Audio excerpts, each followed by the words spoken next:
So in our last lesson, you practiced plotting straight line graphs. Now we're going to look at the relationship between these graphs.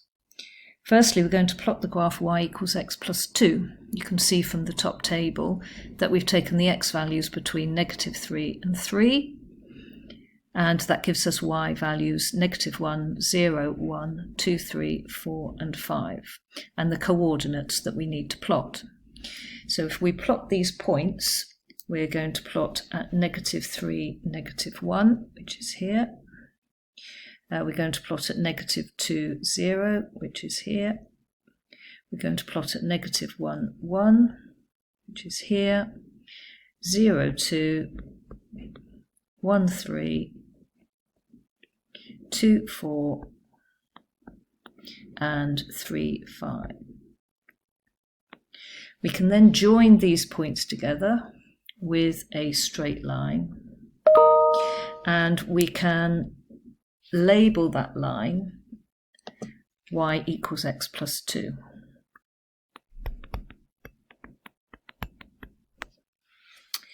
That means that any point on that line has to follow that rule. You can see that if I put in the point here, it is the point 0.5, 2.5, and that follows our rule, because if we take the x coordinate of 0.5 and add on 2, we get 2.5. So the next graph that we're going to draw is y equals x minus 3.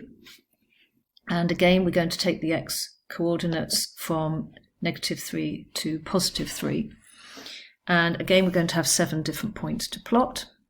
So we've got the point -3, -6. We've got the point -2, -5. The point -1, -4. 0, -3. 1, -2. 2, -1. And 3, 0. And again, we can join those points together with a straight line. And again, we can label that line, because the rule for this line is y equals x minus 3. Again, any point that sits on that line must follow that rule, whether x is negative or a fraction or positive. So what is the difference and what is the similarity between these two lines? I'm going to give you a minute just to think about that.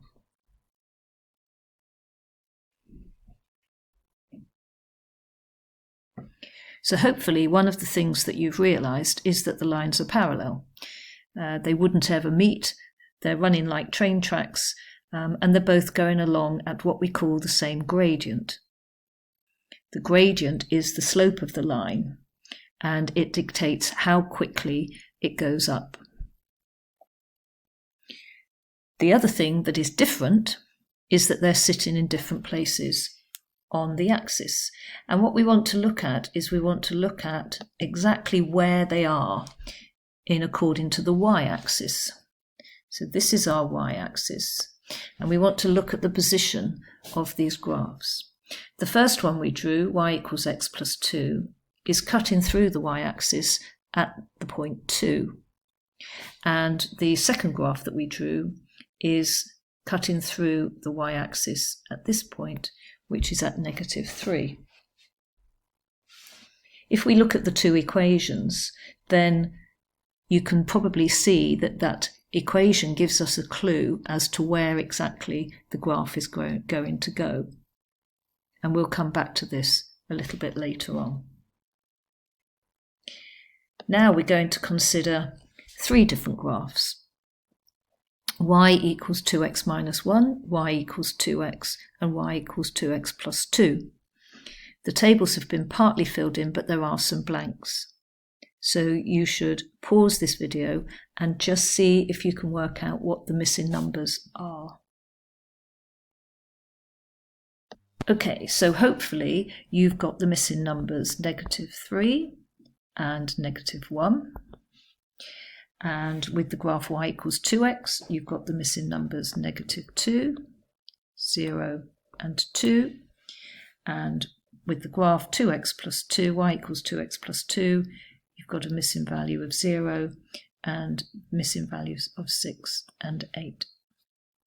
So we're going to plot those graphs and have a look at the relationship between them. Okay, so here we have the three graphs. Can you identify which one is which? You can see from the coordinates that the graph at the bottom is y equals 2x minus 1. The graph in the middle is y equals 2x. And the graph above is y equals 2x plus 2. So again, we're looking for similarities and differences between these graphs and why those similarities and differences may occur. Again, you can see that the graphs are parallel to each other. They're actually a little bit steeper than the graphs that we did on the previous page, but they are still parallel. They're parallel to each other of just these three. And again, they're sitting in different positions. So we're going to look at the relationship between their positions and where they're sitting. Again, we can look at where they cut the y-axis. They cut at 2, at 0, and at -1. And you'll now be able to see clearly that that is relating to these values here. Now clearly we don't say y equals 2x plus 0, but there is actually nothing being added on, and so that graph will cut through at 0. This graph, y equals 2x minus 1, is cutting through at the point -1, and the graph y equals 2x plus 2 is cutting through at the point +2. So when we have a graph and an equation of a straight line graph, we can recognize where it's going to sit on the y-axis by looking at the number part of the equation. And then we need to look at how each graph is different to each other or parallel to each other, and what similarity these have. Now I'm going to go back to the previous graphs that we had, and you can see that they're not quite as steep. And the graphs that we have just done are y equals 2x minus 1, y equals 2x, and y equals 2x plus 2. So we know that the number +2 and we know that the -3 are the +2 and the -3 where the graph cuts the y-axis. But the other important thing is to recognize that the three graphs that we drew on the other page all had 2x, whereas these graphs have only got a single x. And that affects what we call the gradient of the line. So these two graphs have got a single x. Every time we go from one point to the next point, we go along one and up one. It has what we call a gradient of 1.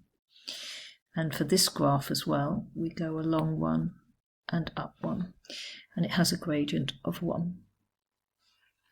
The graphs that we drew on the other page all had a number 2 in front of the x, so let's go back to those graphs and have a look.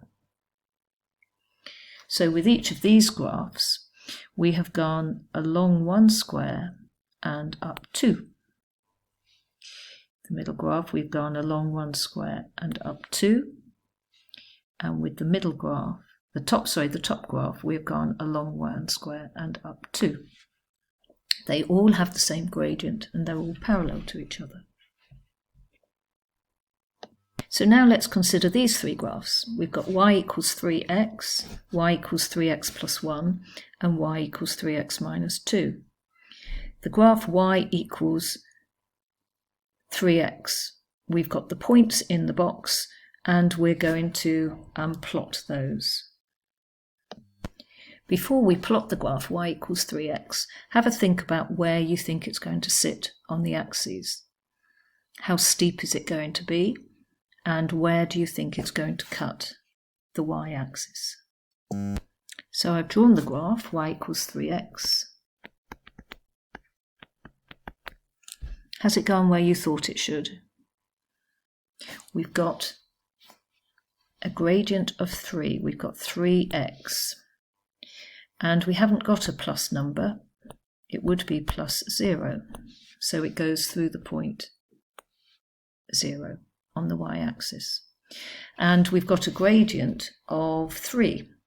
So every time we go along one square and along 1 on the x-axis, we go up 3 on the y-axis.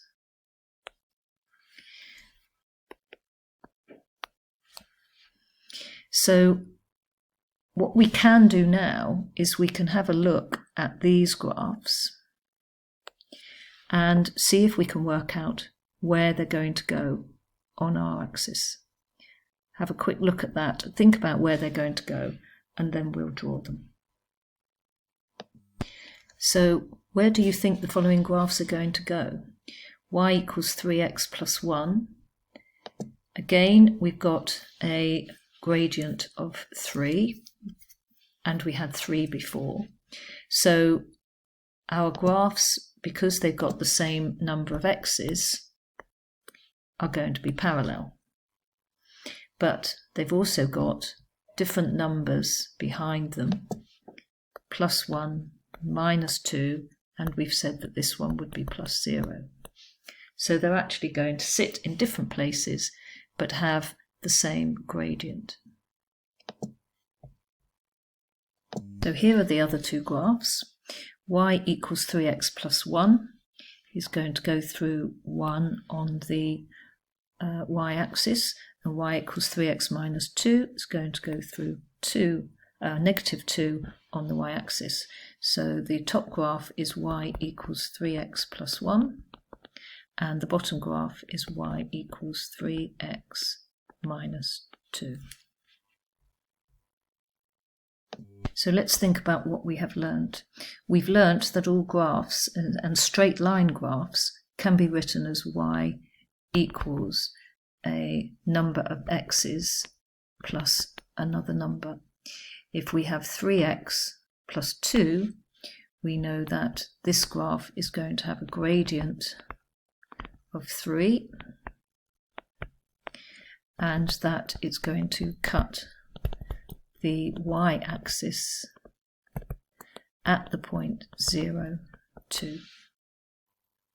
We write this in the terms y equals mx plus c, where m is the gradient of the line